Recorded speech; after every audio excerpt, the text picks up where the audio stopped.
And a tough conversation to have today in Washington. The group Stand with Parkland introduced a plan to protect our children. Pinellas Sheriff Bob Gualtieri was also there as a witness in this, and he says he believes that there are some serious and major issues in school security. And 8 on your side's Avery Cotton is joining us now with more on what he had to say. Yeah, and Gualtieri at one point even said, you know, it's hard for me to even say this right now, but kids died on the line because school teachers and staff were not properly trained. He says something has to change right now.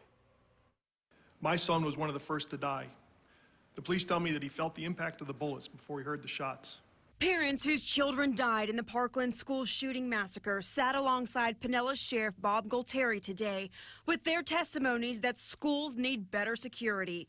The parents are part of the group Stand with Parkland. They made their pleas to the U.S. Senate Homeland Committee, hopeful their ideas can get bipartisan support. Part of the hearing included examining state and federal recommendations for enhancing school security. Lack of training in schools is something Gualtieri explained made a huge difference in the Parkland school shooting. Even something as simple as knowing where the safe areas are and making them easily accessible to students is something he believes could have saved lives. There were 2 kids who were unable to get into one of those safe areas, and they were hiding behind a TV set and a filing cabinet at the other end of the classroom.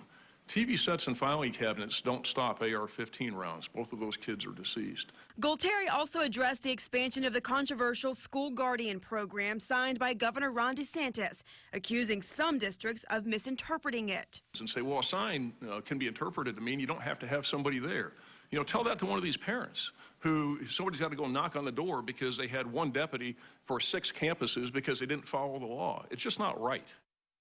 Part of the plan Stand with Parkland has put together includes more funding and federal research of school threat assessments.